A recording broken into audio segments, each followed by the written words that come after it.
The Kashmir Files, one of the most successful, talked about, and yet controversial films of 2022, for all the right and wrong reasons. Now, the makers behind that have come up with the Kashmir Files Unreported, and I have the man here with me, Vivek Agnihotri, to talk about the need for that and the legacy of Kashmir Files itself. Thank you for the time, Vivek. How are you? Thank you. I'm fine, thank you very much. Talking about the Kashmir Files Unreported, the film came out last year. It was talked about so much. It was almost like it made headlines and it made money both. Why did you feel there was a need to tell this story as well? In fact, the whole idea started with this. Right. We went and did interviews for a feature film. Nobody does that. We went with our team, invested our own money, recorded testimonials of all the people, all the victims of Kashmir genocide all over the world. Plus then we met lots of historians and experts, so many books and articles. I got hold of a lot of footage, old footage, rare footage, from wherever it was possible. We dug it out.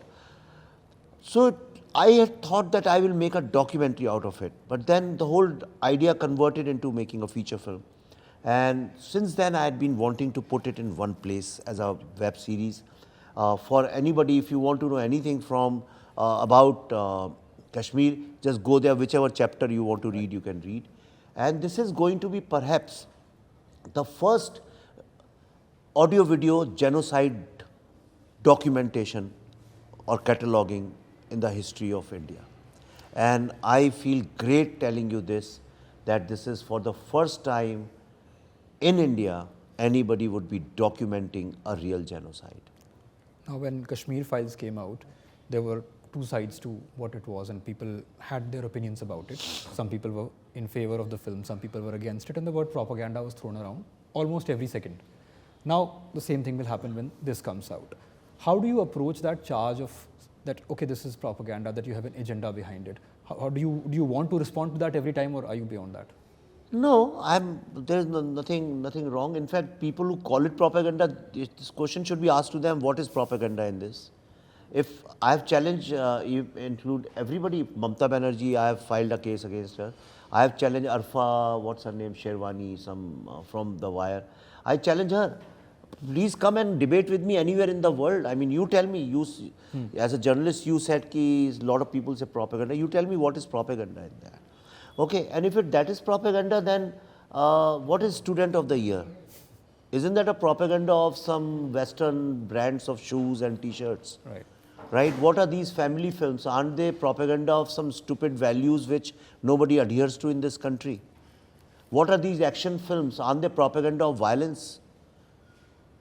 I'm sorry, but then what are these films where one hero comes and he kills hundreds of people, and you have become so numb as an audience that you don't even care those 100 people who are getting killed and their blood is coming out. You don't feel anything for them, as if they were born to get killed by a hero. Isn't that a propaganda of some very bad violence?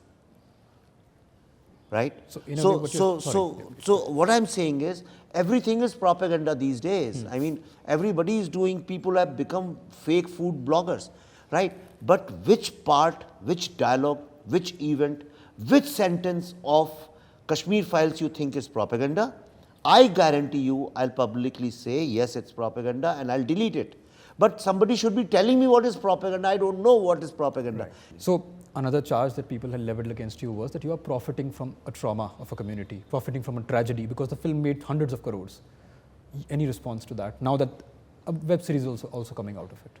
अब मूर्खों के सवालों का जवाब तो कोई नहीं दे सकता है, इसमें कैसे दिया जा सकता है? कोई कैसे दे सकता है? आई मीन, ऐसे तो फिर कोई अंत ही नहीं है इस दुनिया में. तो यानी फिर शाहरुख साहब की फिल्म ने तो 1000 करोड़ रुपए का धंधा किया, तो जितने रॉ एजेंट्स मर गए हैं उसमें वॉर्स में, उनकी जो विधवाएं हैं और उनके जो अनाथ बच्चे हो गए, उन सबको दे देना चाहिए उनको पैसे. Isn't it? Right. उनको कर देना चाहिए इस तरह से. तो ऐसे तो कोई अंत ही नहीं है. दंगल में आमिर खान साहब को जितनी भी अभी लड़कियां बेचारी जो जनपद पे थी, जंतर मंतर में थी, उनको दे देना चाहिए था. तो इसका कोई अंत नहीं है. लेकिन एक फ़र्क है, बहुत बड़ा फ़र्क है बॉलीवुड की और हमारी सोच में. पहली बात तो लोग जानते नहीं है किसने कितना पैसा कमाया, क्या आया. Right. क्योंकि सब लोग झूठ बोलते हैं कि मेरी फिल्म ने 1000 करोड़ का बिजनेस किया, 500 करोड़ का बिजनेस किया. तो लोगों को लगता है कि सब कुछ ऐसे ही अच्छा चल रहा है. पहली बात तो इस फिल्म में मेन जो पैसा कमाने वाली पार्टी वो जी हैं, जी स्टूडियोज़, उनने किया है. अभिषेक अग्रवाल जी थे, बाद में हम थे, और whatever money we earn, हमने क्या किया, हम कश्मीर 2.0 बना सकते थे और इससे भी दुगना पैसा कमा सकते थे, पर हमने वो नहीं किया, और हम कुछ भी हो जाए करेंगे भी नहीं। हमने क्या किया, हमने जो पैसा हमने कमाया, जो विवेक अग्निहोत्री और पल्लवी जोशी ने जो कमाया, जिस पे हमारा अधिकार है, जी के पैसे पे हमारा अधिकार नहीं है, बाकियों के पैसे पे हमारा अधिकार नहीं, जो हमने कमाया, हमने कहा इस पैसे से हम उसी तरह की फिल्मों में इन्वेस्ट करते हैं जो एक नई परंपरा, एक नया इंडिपेंडेंट सिनेमा खड़ा हो। And we made The Vaccine War. Vaccine War एक ऐसी फिल्म है, ये जितने भी हजार करोड़ की बिजनेस करने वाले लोग, जो प्रोड्यूसर्स और डायरेक्टर्स और सुपरस्टार्स एंड बादशाहs एंड किंग्स ऑफ बॉलीवुड हैं, ये कभी कभी अपनी जेब से 10 पैसा ऐसी फिल्में नहीं लगाएंगे। आज भारत ने वर्ल्ड की सबसे सेफेस्ट वैक्सीन बना के इतनी बड़ी मोनोपोली है, इंडिया की हिस्ट्री का सबसे बड़ा साइंटिफिक अचीवमेंट है ये वैक्सीन बनाना, और इसके बनाने वाली हमारी औरतें। ये लोग इंटरव्यूज में तो बड़ी मीठी मीठी बातें करते हैं महिला और विमेन एम्पावरमेंट की, लेकिन इस सब्जेक्ट पे सब क्या बोलते हैं, अरे यार वैक्सीन की फिल्म कौन देखेगा, अरे यार ये औरतों की फिल्में कौन देखता है। वी डिड इट, पल्लवी और मैंने लगाया, ओके हमने अपनी जिंदगी के 2 साल उसमें लगाए। This is what we are doing uh. और आप किसी भी कश्मीरी, मैं बोलना नहीं चाहता हूँ, मुझे बोलना अच्छा नहीं लगता है, क्योंकि मैं कोई ऐसा सुपरस्टार भी नहीं हूँ कि मैं अपनी बातें करूँ, लेकिन आप भारत के किसी भी कश्मीरी पंडित से एक बार मिल लीजिए और उनसे पूछ लीजिए कि विवेक और पल्लवी क्या करते हैं आपकी कम्युनिटी के लिए, आपको खुद जवाब मिल जाएगा। हम कितना देते हैं, कितना नहीं देते हैं, कितने बच्चों के एजुकेशन पे खर्च करते हैं, कितना हम कैंप्स में हमने भेजा, कैसे बुक्स करते हैं, हम क्या करते हैं, वो हम अपने लिए करते हैं, दुनिया को बताने के लिए नहीं करते हैं। और जो ये बात करते हैं प्रॉफिट की बात, ये तो कांग्रेस वाले करते हैं बेसिकली, आप और कांग्रेस वाले करते हैं। तो ये सवाल तो उनसे भी पूछे जा सकते हैं कि भाई आपने जो देश को लूट के ये अरबों रुपए इकट्ठे किए, उसका क्या है। The vaccine war, you're talking about the film, and it's almost on the verge of completion now. Again, like you said, there's a change in Bollywood, in Hindi cinema. I won't use the word Bollywood because it's a very different kind of cinema that you make. But over the last 2 years, and you have addressed that films which had the biggest of stars are not working, while films that are more hard-hitting, more real, are working. Yeah. We have all talked about what changed. Do you think that this change is here to stay? Of course, I think this is going to be evident more and more, unless with lot of money power they somehow to maintain their positions. Okay, they create these fake, absolutely fake hypes that my film has done 1,000 crores and all those kind of things, you know, and that can somehow influence studios and everybody, you know, to invest in star-based film. I don't know, and actually I don't even care what they are doing. Okay, what I want to do is I want to have at least 8 to 10, I want to mentor and promote 8 to 10 filmmakers who can make these very hard-hitting, rooted, earthy Indian stories, and not necessarily political stories.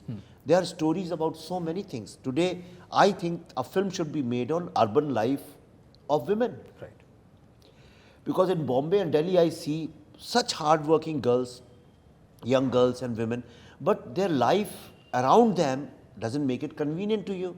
Like, for example, assistant directors in the biggest of the sets, the biggest of the production houses don't have toilet facilities. Right. In film city, in shootings. Okay, all these, like I've seen so many girls who travel between say Bombay, Delhi, Chandigarh, Bombay, Pune and all that. But if you see on highways, they don't have toilet facilities. Okay, nobody cares about them. So I thought that's a great subject. I did some research, that's why I'm talking to you, and I asked one young boy to make that film. He's writing it, let's see what happens. I think film should be made on the medical system, on the education system. I think we need a good film.